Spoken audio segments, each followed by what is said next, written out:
istighfar, dari lapas istighfar yang paling pendek sampai yang paling panjang. Kalimat istighfar hakikatnya tatkala seorang hamba mengucap saja dengan istighfar yang paling pendek misalnya, yakni astaghfirullah, maka cukup sebenarnya Allah telah mengampuni hamba itu. Hanya dengan sekali. Karena manakala hamba telah melakukan kesalahan, kemudian ia datang kepada Allah SWT dengan ucapan yang pendek tadi, yakni astaghfirullah, aku mohon ampun kepada Allah, maka sungguhnya Allah telah mengampuni. Tapi tidak cukup dengan hanya mendapatkan tadi, kita telah mendapatkan pengampunan, maka dengan istighfar kita berharap turunnya rahmat Allah, turunnya kasih sayang Allah, bahkan turunnya kebaikan dari Allah Subhanahu wa taala, sehingga istighfar itu kita ucap berulang-ulang. Tentang istighfar ini disebutkan oleh Allah Subhanahu wa taala dalam surat Nuh ayat 10 sampai 11, di mana Allah Subhanahu wa taala berfirman, A'udzubillahi minasyaitonirrajim. Bismillahirrahmanirrahim. Faqultu astaghfiru rabbakum innahu kana ghaffar yursilis samaa'a 'alaikum midrar wa yumdidkum bi amwalin wa banin wa yaj'al lakum jannat wa yaj'al lakum anhar. Dan Nuh berkata kepada dan dikatakan oleh Nuh kepada kaumnya, istaghfiru rabbakum, mohonlah ampun kepada Tuhan, innahu kana ghaffar, sungguhnya Allah Tuhanmu itu adalah Maha Pengampun. Sebesar apapun dosa hamba, tatkala ia kembali kepada Allah dengan astaghfirullah, maka Allah akan mengampuni dosanya. Karena itu, maka istighfar harus diucapkan tatkala kita merasa diri kita ada kealpaan, bahkan kesalahan, ataupun kita merasa itu adalah suatu dosa, maka kita harus ungkap astaghfirullah. Di dalam ayat ini fadilah istighfar langsung disebutkan oleh Allah SWT. Kalau tadi innahu kana ghaffar, sungguhnya Allah Maha Pengampun, lalu apa fadilah istighfar itu? Di dalam ayat ini disebutkan yursilis samaa'a 'alaikum midrar, niscaya Allah akan menurunkan hujan yang lebat dari langit. Para mufassir menjelaskan hujan yang lebat, hujan benaran, jika memang di tempat itu tidak pernah turun hujan. Tetapi ada juga mufassir yang menjelaskan hujan yang lebat maknanya adalah rahmat curahan Allah Subhanahu wa taala. Semakin banyak kita beristighfar, maka semakin tenang jiwa dan hati manusia itu. Masih ditambah fadilah istighfar dalam ayat ini, wa yumdidkum bi amwalin wa banin. Bukan Allah memberi rizki katanya, Allah memperbanyak rizki dan anak-anak. Berarti kalau kita lihat dari fadilah istighfar ini, ternyata orang-orang yang telah diampuni oleh Allah, hakikatnya dia akan diberikan kekayaan oleh Allah SWT. Dia akan diberikan anak keturunan oleh Allah SWT buat mereka yang melanggarkan istighfar. Masih di ayat berikutnya disebutkan, wa yaj'al lakum jannat, Allah menjadikan sawah, ladang dan kebun mereka menjadi subur. Masih di terakhir, wa yaj'al lakum anhar, Allah akan mengalirkan hujan, Allah akan mengalirkan sungai pada sawah dan pada sawah dan ladangnya tadi. Kaum muslimin, kalau kita melihat fadilah istighfar dalam ayat ini, sungguh bahwa istighfar akan memberi manfaat bagi kehidupan, baik itu duniawi maupun ukhra. Siapapun yang melanggengkannya, maka niscaya Allah akan berikan kebahagiaan buat dia, kebahagiaan dalam hidupnya, kebahagiaan dalam cita-citanya, bahkan kebahagiaan dalam pekerjaannya, sehingga mereka akan senantiasa dirahmati, dicurahi rahmat oleh Allah Subhanahu wa taala. Kaum muslimin, hari ini yang terjadi pada diri kita karena takutnya kita terhadap dosa yang telah kita perbuatkan, sehingga kita tidak berani mengungkap astagfirullah, padahal Allah Ghaffar. Sekarang kita mari langgengkan istighfar itu. Kemudian berikutnya yang terjadi hari ini, tatkala permasalahan manusia yang terjadi, Hendaknya kita tanya pada diri kita, sungguhnya apa yang terjadi pada diri saya? Apakah ada kesalahan sehingga kita kembali kepada Allah dengan istighfar? Maka tatkala kita kembali dengan istighfar, tentu rahmat Allah akan datang dan kita benar-benar akan mendapat kebaikan dari Allah Subhanahu wa ta'ala. Itulah istighfar. Kalimat istighfar yang paling pendek kaum muslimin adalah astagfirullah. Yang lebih panjang sedikit astagfirullahaladzim. Yang lebih panjang sedikit astagfirullahaladzim alladzi la ilaha illa huwal hayyul qayyum wa atubu ilaih. Yang lebih panjang lagi astagfirullahaladzim li wa liwalidayya wa li jami'il muslimina wal muslimat wal mu'minina wal mu'minat al ahya'i minhum wal amwat. Dan yang paling panjang adalah sayyidul istighfar. Dan itu semuanya adalah rangkaian untuk menyatakan kehambaan kita kepada Allah Subhanahu wa taala, bahwa dalam kehidupan ini kita tidak memiliki apa-apanya kecuali apa yang ditakdirkan oleh Allah Subhanahu wa taala. Dalam segala permasalahan yang kita hadapi, maka istighfar adalah solusinya. Apakah itu permasalahan hidup, apakah itu permasalahan pekerjaan, apakah itu permasalahan dengan siapapun, kalau kita melanggarkan istighfar, maka Allah yang akan merubahnya. Dalam hadis disebutkan, siapa yang melazimkan istighfar, maka Allah akan merubah kesempitannya menjadi kelapangan, kesusahannya menjadi kemudahan. Bahkan Allah akan memberi rezeki dari tempat yang tidak disangka. Itulah fadilah istighfar. Kaum muslimin, melanggengkan istighfar ini adalah suatu yang akan mengungkapkan diri seseorang itu benar-benar ia adalah sebagai hamba Allah. Sebab kalau kita tidak merasa bahwa diri kita bersalah, tentu dosa itu, karena itu adalah kesombongan. Tapi kalau kita ungkap berulang-ulang istighfar ini, akan terhujam dalam hati kita bahwa hakikatnya kita tidak memiliki apa-apa kecuali apa yang ditakdirkan oleh Allah Subhanahu wa taala. Ada sekelumit kisah di masa lampau, seseorang yang senantiasa melapaskan istighfar dalam hidupnya. Kemudian ada seorang ulama, seorang aulia Allah yang termaktub di dalam mazhab yang 4, yakni Imam Ahmad bin Hanbal. Pada suatu hari, tiba-tiba beliau si Ahmad bin Hanbal ini seakan-akan diperintah berjalan, tapi yang akan dia tuju tidak jelas, tapi perintahnya kamu berjalan. Maka berjalanlah beliau tanpa tujuan. Tetapi begitu sampai di suatu tempat yang udah dalam jauh perjalanan itu, maka ia sampai di suatu tempat. Dia cari, waktu itu sudah waktu sholat asar, kemudian dia cari masjid. Setelah ia mencari masjid, kemudian ia masuk ke dalamnya. Ternyata di dalamnya ia melakukan sholat, kemudian itikaf sampai waktu maghrib, bahkan sampai waktu isya. Setelah selesai waktu isya, kemudian si imam menambah itikafnya dengan menambah sholat sunat dan sebagainya. Tetapi ternyata oleh si penjaga masjid atau marbotnya tidak setuju sekiranya Imam Ahmad tetap berada di situ. Karena itu maka ditanya, "Wahai Syekh, kenapa Anda tinggal di sini? Saya adalah orang musafir, tidak ada tempat saya untuk tinggal." Apa kata penjaga? Tidak boleh, harus keluar. Maka beliau pun keluar ke halaman masjid. Di halaman masjid dia masih juga menambah, ternyata tetap disuruh keluar, sampai akhirnya dikeluarkan ke gerbang masjid. Subhanallah, begitu keluar dari gerbang masjid, ternyata ada kios di sebelah jalan yang melihat perilaku itu, kemudian memanggil si Syekh, "Silakan Syekh, Anda nginap di kedaiku, kebetulan ada di ruang belakang." Maka beliau sampai di sana dan disuruhlah ia ke ruang belakang. Yang aneh yang terjadi, oleh Syekh dia cerita, ternyata si orang ini adalah pedagang roti. Pekerjaannya dia adalah mengadon roti, membuat roti, memasarkan roti.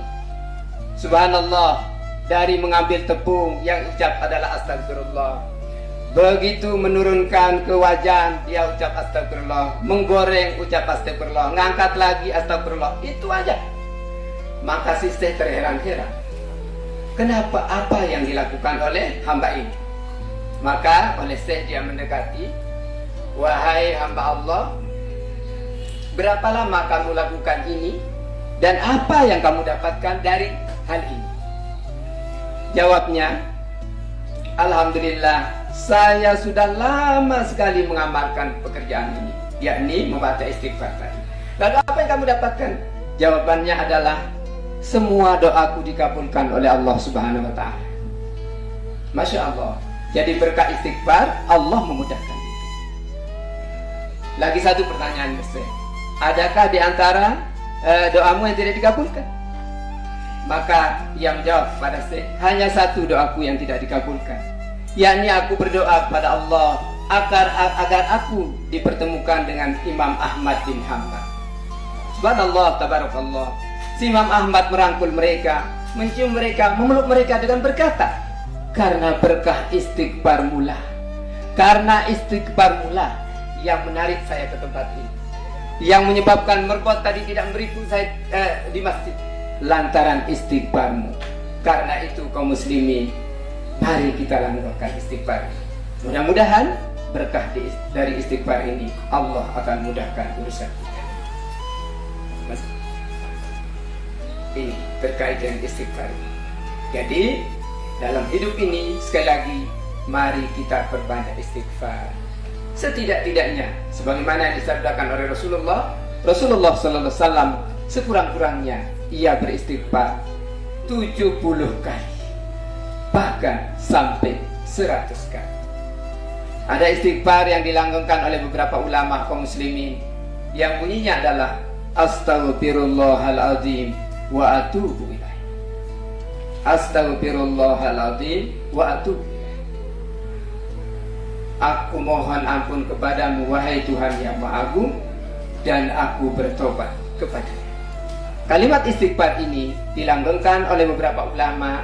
Ada yang mereka membacanya 100 kali sebelum sholat zuhur atau setelah sholat zuhur. Alhamdulillah, dengan berkat istighfar ini Allah mudah-mudahan akan memudahkan urusan kita. Hal lain terkait dengan istighfar, sebagaimana yang saya sebutkan tadi, bahwa untuk menunjukkan kehambaan kita kepada Allah SWT.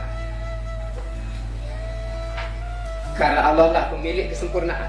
Tatkala kita berulang-ulang mengucapkan kalimat istighfar itu, maka niscaya ketenteraman yang akan terjadi di dalam batin setiap orang. Kenyamanan, ketenteraman, ketenangan. Karena ala bidzikrillah tatma'innul qulub. Ingatlah, dengan banyak menyebut Allah, hati dan jiwa akan jadi tenteram. Dan satu di antara zikir itu adalah istighfar. Istighfar adalah bagian dari mengingat Allah. Dan istighfar bisa dibaca kapanpun, kecuali pada tempat yang tidak dihindarkan, dalam waktu apapun, dalam keadaan berwudu atau tidak berwudu. Jadi ini kalimat istighfar yang mudah-mudahan kita senantiasa bisa melanggengkannya. Semua kita ini berharap kepada Allah SWT agar kita diberi kemudahan untuk bisa mengamalkan istighfar. Istighfar adalah kunci kesuksesan hidup. Istighfar adalah jalan untuk mempermudah hidup. Istighfar adalah solusi kehidupan, bahkan jalan untuk mencapai kebahagiaan. Bukankah di dalam Al-Quran itu disebutkan terkait dengan istighfar ini, bahwa istighfar itu adalah sesuatu yang jika kita langgengkan niscaya akan menyelesaikan segala urusan kita. Maka perbanyaklah istighfar. Istighfar yang kita lakukan tentu terhadap hal-hal, baik itu kesalahan yang kita lakukan. Karena kesalahan ini kan dua kaum muslimin. kesalahan yang hablum minallah dan kesalahan yang hablum minannas. Kalau yang hablum minallah, istighfarlah. Tetapi kalau kesalahan terhadap sesama, maka saling meredai dan memaafkan.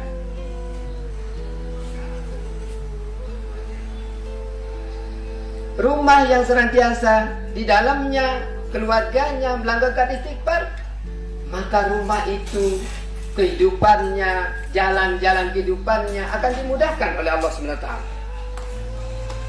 Keluarga yang senantiasa melanggarkan istighfar, maka keluarga itu adalah keluarga yang senantiasa akan dibimbing oleh Allah SWT. Ketahui kaum muslimin, jika ada kesalahan yang kita perbuat, maka akan terasa tidak nyaman di hati. Jika ada dosa yang kita perbuat, maka tidak nyaman di dalam hati ini. Menunjukkan bahwa itu sesuatu yang tidak dibenarkan, karena itu adalah kesalahan. Maka untuk mengembalikan dari yang tadi adalah dengan istighfar. Kesalahan kita kepada manusia pun seperti itu juga.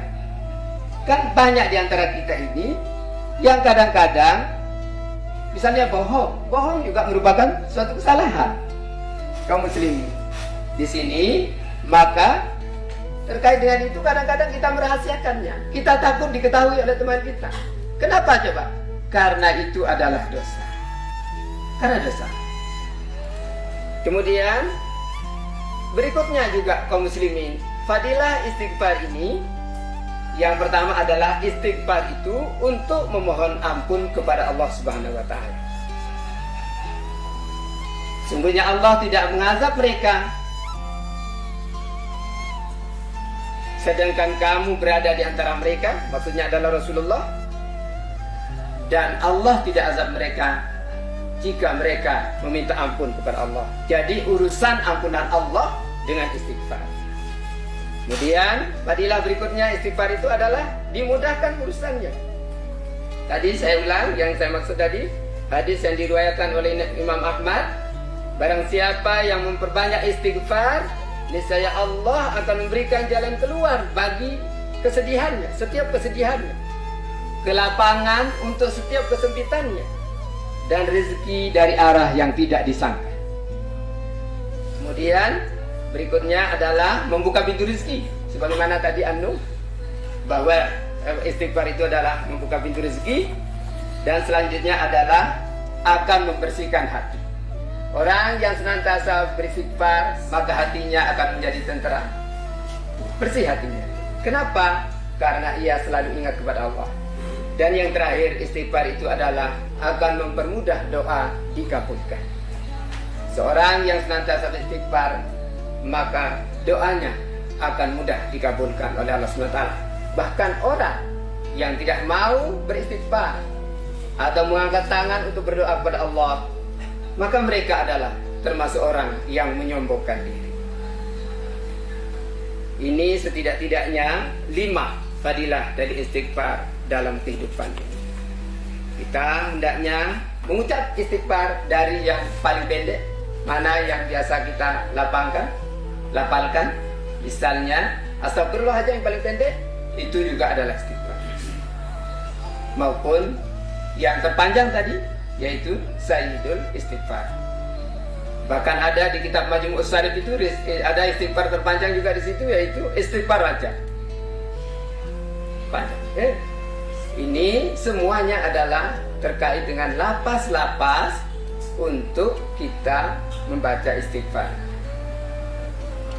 Penekanannya adalah istighfar adalah pengakuan hamba bahwa hamba itu adalah ada kesalahan, ada kekurangan kepada Allah.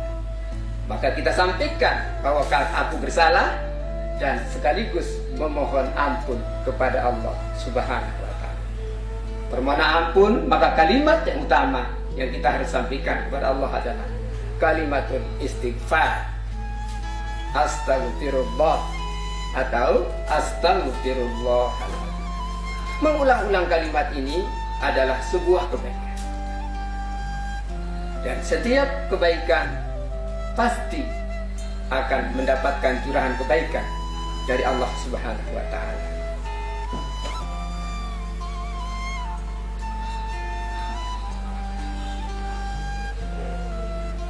Jadi ini Bapak Ibu sekalian terkait dengan istighfar. Maka yang paling inti dari apa yang saya sampaikan ini adalah mari kita melazimkan istighfar dalam setiap keadaan. Selalulah kita mengungkap, kita sambungkan, kita sampaikan kepada Allah akan apa kekurangan dan kealpaan kita itu, dengan mengakui bahwa diri kita ini adalah menjadi hamba Allah. Dua kalimat, yaitu dengan satu istighfar dan yang kedua adalah doa. Jadi doa juga adalah menunjukkan kehambaan. Salat adalah doa. Nah, maka dua hal ini yang akan menunjukkan kehambaan kita, bahwa kita adalah hamba Allah itu. Kita tunjukkan diri bahwa kita tidak memiliki apa-apa kepada Allah SWT. Tadi di depan saya berseloroh dengan Ustaz Ilham. Bukankah seorang hamba tatkala urusannya diserahkan total kepada Allah SWT, maka Allah mengambil bagian seluruhnya dan tidak diminta kita untuk menyelesaikannya. Allah yang akan menyelesaikan seluruhnya.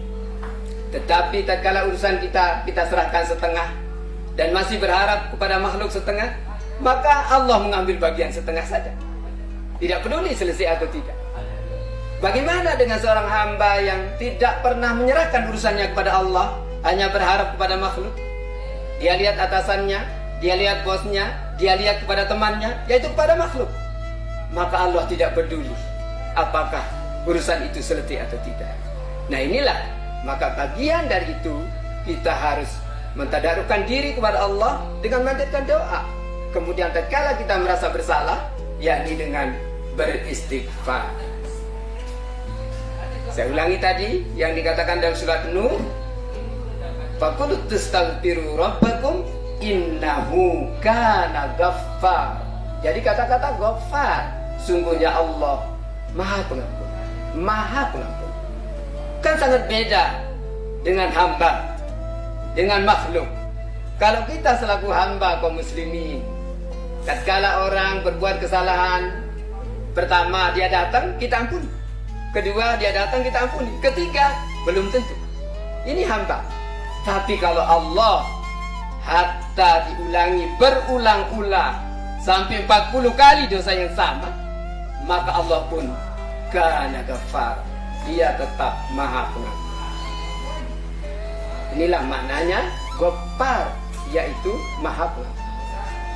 Beda dengan kasihan manusia, beda dengan marahnya manusia. Kalau marah manusia dendam, tapi kalau Allah tidak. Kalau udah dia berucap astagfirullah, maka Allah mengampuni. Inilah kalimat hamba yang menunjukkan kedekatan dia dengan Allah Subhanahu wa ta'ala.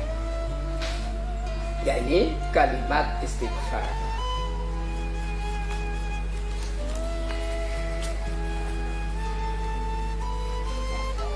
Istighfar adalah termasuk kalimat thayyibah, kalimat yang baik, yang berisi kebaikan. Bukankah kalau dari mulut ini senantiasa keluar istighfar, berarti di dalam batin kita ini ada penyerahan kepada Allah SWT, ada penyerahan yang tulus kepada Allah SWT, bahwa dia merasa dirinya tidak memiliki apa-apa, tapi dia merasa penuh dengan kekurangan. Dan tatkala kita merasa bahwa kehambaan kita seperti itu, itulah kedudukan yang tinggi di hadapan Allah SWT, bahwa kita mengakui diri kita ini sebagai seorang hamba yang kurang di hadapan Allah SWT. Sekali lagi saya sampaikan, mari kita perbanyak istighfar. Jadikan istighfar sebagai solusi dalam kehidupan. Kalau pengalihan itu apa katanya? Iya, mengatasi masalah tanpa masalah. Tetapi sekarang kita buat istighfar solusi penyelesaian masalah. Masalah apapun. Jangan sekali-kali mengandalkan makhluk, tetapi yang kita pasrahkan adalah Allah Subhanahu wa ta'ala. maka urusan itu akan selesai. Kalau di antara kita ini ada yang kehidupan sekarang kita ini masih belum normal, masih kekurangan, maka mari kita perbanyak istighfar. Kalau di antara kita ada yang hari ini belum memiliki anak, maka perbanyak istighfar. Kalau di hari ini ada yang belum mendapatkan jodoh, perbanyak istighfar. Mari, insya Allah akan dituntaskan oleh Allah SWT. Tidak ada kata kecuali istighfar. Maka istighfar adalah solusi buat semua masalah. Selesaikan masalahmu dengan istighfar. Subhanallah. Mudah-mudahan Allah mudahkan kita untuk bisa memperbanyak istighfar dalam kehidupan ini, dalam setiap keadaan, sebagai ketulusan dan penyerahan kita kepada Allah Subhanahu wa ta'ala. Sekali lagi bahwa istighfar, kalimat istighfar tadi kan saya sudah bilang dari terpendek, tapi ternyata juga istighfarnya Nabi Yunus lain bunyinya. Sama juga maknanya, mohon ampun juga. La ilaha illa anta subhanaka inni kuntu minadh dhalimin. Tasbih Nabi Yunus disebutkan. Ini kaum muslimin, maka sungguhnya tidaklah seorang muslim berdoa dengan doa itu kecuali dalam semua hajat, kecuali Allah akan mengabulkannya. Hadis riwayat Tirmizi. Dengan la ilaha illa anta subhanaka inni kuntu minadh dhalimin. Bukankah doa yang dilakukan oleh Nabi Yunus ini dilakukan di dalam perut ikan? Tetapi dengan ketulusan dia menyerah pada Allah di dalam perut ikan pun masih dia ungkapkan kalimat ini, dan dia yakin kepada Allah Subhanahu wa ta'ala untuk menyelesaikan masalahnya. Ternyata selesai. Sekali lagi, dahulukan Allah dalam segala urusan. Jangan sekali-kali yang tampak adalah makhluk. Tatkala yang kita dahulukan adalah makhluk, maka Allah tidak peduli dengan urusan itu. Selesai atau tidak, tuntas atau tidak. Tetapi tatkala Allah ada, kaum muslimin, bagaimana maksudnya ini kok kata Allah itu? Tatkala kita menemukan sesuatu kaum muslimin, maka dalam batin kita ini terpanjat kata Allah. Itulah bagian daripada penyerahan kita kepada Allah SWT. Tapi begitu dia terketuk masalah, langsung yang tampak itu bosnya, berarti makhluk. Begitu ada masalah, yang tampak itu adalah Bang, misalnya Pak Ilham, berarti kan makhluk. Tetapi begitu tampak masalah, yang kita sebut adalah Allah, maka Allah lah yang akan menyelesaikan urusan itu. Allah lah yang akan menyelesaikan urusan. Buatlah Allah menjadi yang pertama, jangan yang terakhir. Tadi Ustaz siapa itu? Jangan sekali-kali yang terakhir.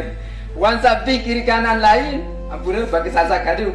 Muyi ampun terakhir kena nenek kaji. Subhanallah. Kita buat yang terakhir. Padahal tatkala Allah di awal, maka Allah berada di tengah perjalanan dan Allah berada di akhir perjalanan. Dan bagian dari itu adalah ini kalimat, yakni astagfirullahaladzim. Astagfirullahaladzim. Sekali lagi, selesaikan segala urusan kita dengan istighfar. Yakini bahwa istighfar adalah akan menyelesaikan urusan kita. Berbanyaklah dalam kehidupan ini, sampaikan kalimat istighfar ini kepada anak keturunan kita, kepada keluarga kita, sehingga nanti akan berbuah kebajikan, akan berbuah kebaikan kepada sanak dan keluarga kita. Pada semuanya akan menjadi kebaikan.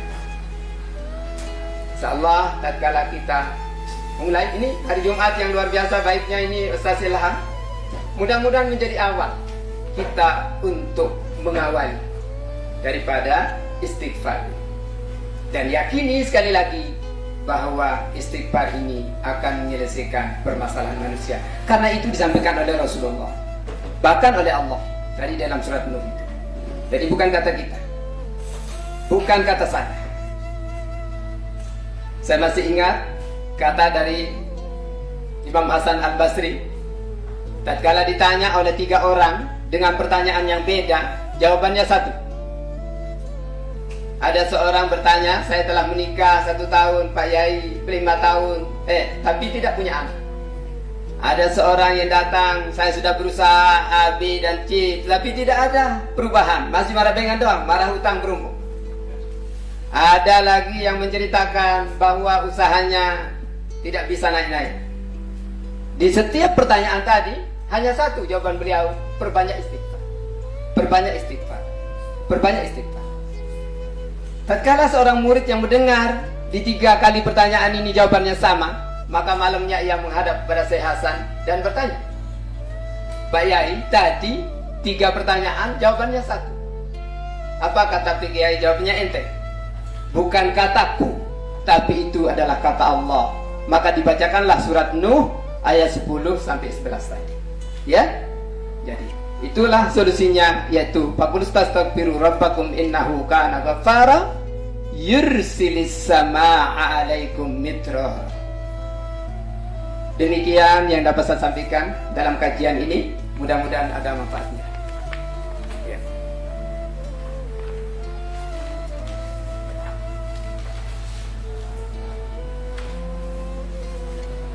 Dibacakan atau saya langsung saja? Oke, baik. Ada pertanyaan. Baik, terima kasih. Kita lanjut. Kita lanjutkan dengan tanya jawab. Ini alhamdulillah ada pertanyaan masuk. Bagaimana cara kita mengetahui bahwa dosa kita telah diampuni? Dosa kita telah diampuni hanya dengan istighfar. Baik. Saya langsung aja jawab.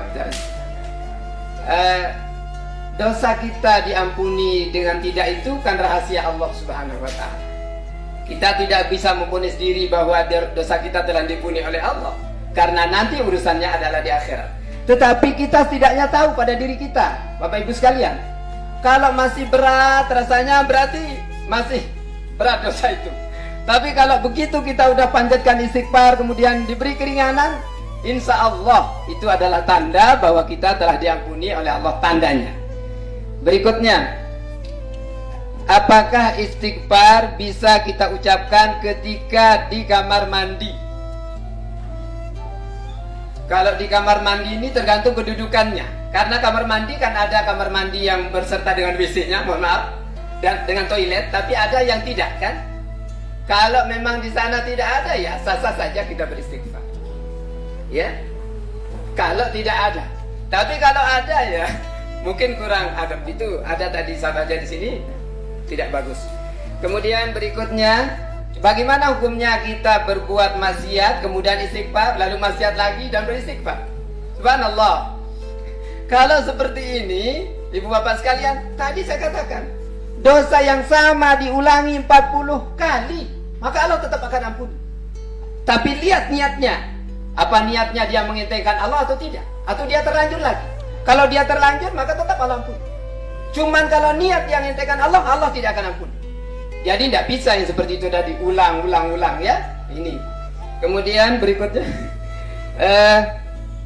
kenapa Rasulullah beristighfar padahal beliau tidak memiliki dosa? Rasulullah beristighfar itu adalah mencontohi kita yang banyak dosa ini. Kalau Rasulullah kan tidak butuh istighfar hakikatnya. Tapi tentu tatkala Rasulullah beristighfar akan kembali kepada umatnya dan juga kepada derajat beliau. Yang terakhir, apakah istighfar hanya diucapkan ketika melakukan dosa ataukah ketika sedang senang-senang? Tadi kan saya bilang istighfar ini sepanjang hari, tidak penting. Tentu yang paling utama ya begitu kalau merasa salah kan. Kan ini kan kita kembali kepada Allah. Tapi setiap waktu kita harus beristighfar, berulang-ulang, sebanyak-banyaknya. Dan itu menunjukkan kedekatan kita dengan Allah Subhanahu wa ta'ala. Yang ini? keempat. Oh, baik. Oh, yang ini. Baik.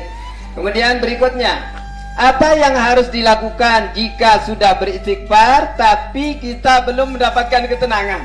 Subhanallah. Tadi kan fungsi istighfar itu kan ketenangan, hadir.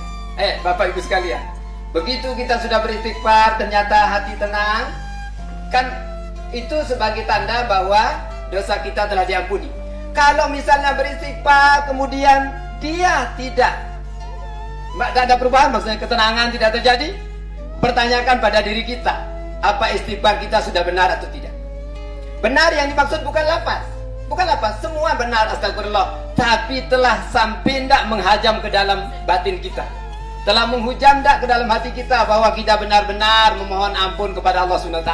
Jangan hanya main-main, Jabillah, tidak bisa. Jadi harus menghujam ke dalam batin kita. Kemudian kapan waktu yang paling afdal untuk beristighfar? Kalau waktu ini sesuai dengan firman Allah, yastaghfiruna bil ashar. Jadi waktu yang paling afdal itu adalah di waktu sahur. Ya, sebelum salat subuh.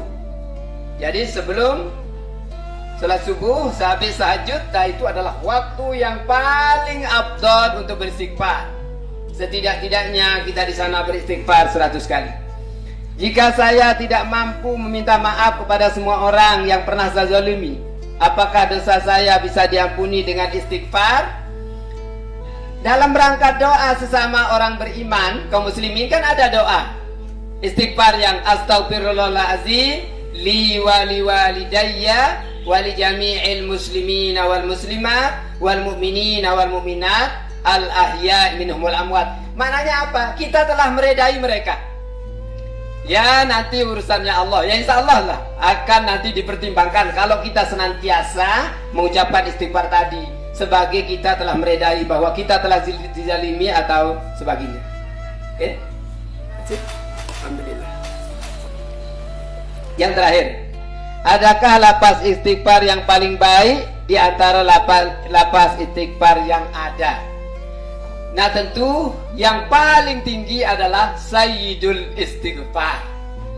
Sayyidul Istighfar. Dan itu tatkala kita membacanya setiap habis sholat Sayyidul Istighfar ini, maka jaminannya adalah husnul khotimah. Kaum muslim, Sayyidul Istighfar ini yang paling baik, lapas istighfar yang paling baik.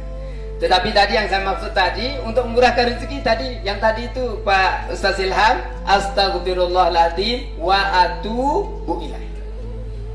Sebelum sholat zuhur atau setelah sholat zuhur 100 kali. Sebelum atau sudah. Itu untuk istighfar yang tadi, astaghfirullahaladzim wa atubu ilaih. Aku mohon ampun kepadamu wahai Tuhan yang Maha Agung, wa atubu ilaih, dan aku kembali kepadamu, aku bertaubat kepadamu. Maka itu usahakan kita langgengkan ini sebelum sholat zuhur. Ada lagi? Alhamdulillah. Baik. Yang dari tidak ada pertanyaan. Baik. Terima kasih Bapak Ibu sekalian. Mudah-mudahan apa yang saya sampaikan yang singkat ini ada manfaat bagi diri saya dan hadirin sekalian, serta kita semuanya dimudahkan oleh Allah SWT. Ini firman Allah, ini sabda Rasulullah. Mudah-mudahan Allah mudahkan kita untuk bisa mengamalkannya, sehingga jalan.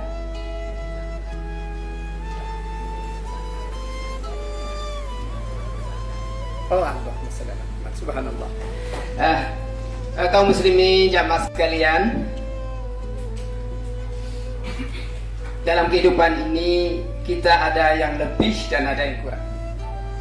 Kelebihan yang kita miliki, maka di dalamnya ada kewajiban yang harus kita keluarkan, yaitu berupa zakat. Zakat ini apakah itu zakat mal maupun zakat perniagaan, semuanya adalah wajib kita tunaikan. Maka sebagai orang yang memiliki kelebihan ini, para muzaki yang memiliki kelebihan ini, yang untuk berzakat kepada Allah SWT, sampaikan zakatnya, sampaikan zakat kita semuanya, yakni melalui tempat yang resmi yang telah ditetapkan, yakni Basnas. Kita yakin pengurusan di Basnas adalah sudah profesional, pelaksanaannya sudah baik, sehingga kita berharap para muzaki untuk menyampaikan zakatnya kepada masyarakat. Mudah-mudahan kita semuanya yang hari ini belum berzakat dimudahkan rezeki oleh Allah Subhanahu wa taala untuk bisa memberikan zakat kepada yang lain, kepada mereka yang berhak. Mari kita tutup dengan doa. Bismillahirrahmanirrahim. Alhamdulillahirabbil alamin. Wassalatu wassalamu ala asrofil anbiya'i wal mursalin wa ala alihi wa sahbihi ajma'in. Alhamdulillahi rabbil alamin. Hamdan katsiran thayyiban mubarakan fihi ala kulli hal. Hamdan yuwafi ni'amahu wa yukafi mazidah. Ya Rabbana lakal hamdu kama yanbaghi li jalali wajhikal karim wa 'azim sultan. Allahumma arinal haqqa haqqan warzuqna ittiba'ah wa arinal batila batilan warzuqna ijtinabah. Allahumma jammilna bil afiyah wal afiyah was salam. Wa haqiqna ya Allah bit taqwa wal istiqamah. Wa'izna min mujibatin nadam. Innaka sami'ud du'a. Allahumma habib ilaina al-iman wa zayyinhu fi qulubina wa karrih ilaina al-kufra wal fusuq wal isyan waj'alna minal rasyidin. Rabbana ij'alna muqimas shalah wa min dhurriyyatina rabbana wa taqabbal du'a. Rabbana la taj'al fi qulubina ghillan lil ladzina amanu rabbana innaka ra'ufur rahim. Rabbana atina min ladunka rahmah wa hayyi' lana min amrina rasyada. Ya Fattahu ya Razzaq ya Muhawwilul hal hawil halana ila ahsanil hal. Rabbana atina fid dunya hasanah wa fil akhirati hasanah wa qina adzabannar. Ya Allah, hadza du'auna fastajib lana kama wa'adtana innaka la tukhliful mi'ad. Bi fadlika wa rahmatik subhana rabbika rabbil izzati amma yasifun wa salamun alal mursalin walhamdulillahi rabbil alamin. Lana walhumul fatihah.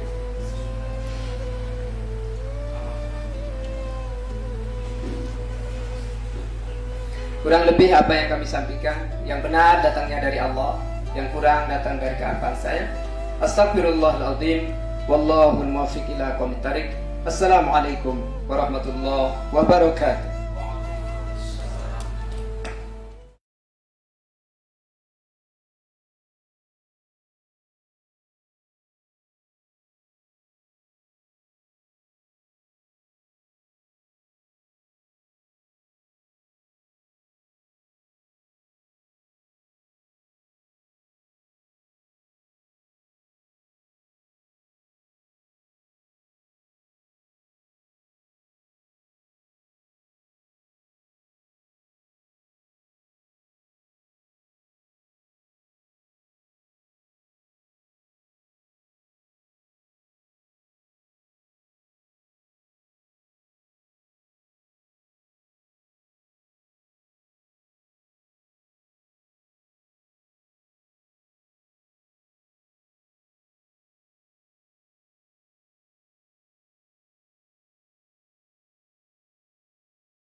ayo berzakat.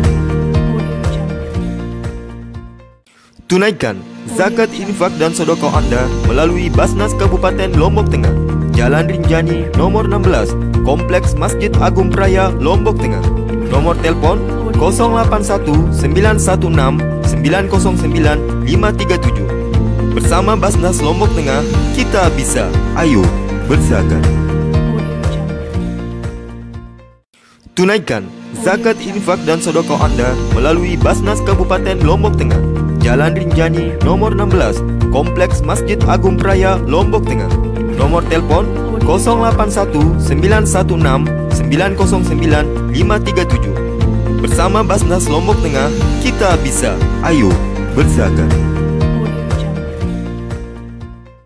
Tunaikan zakat infak dan sedekah Anda melalui Basnas Kabupaten Lombok Tengah, Jalan Rinjani nomor 16, Kompleks Masjid Agung Raya Lombok Tengah. Nomor telepon 081 916 909 537. Bersama Basnas Lombok Tengah, kita bisa, ayo berzakat. Tunaikan zakat infak dan sedekah.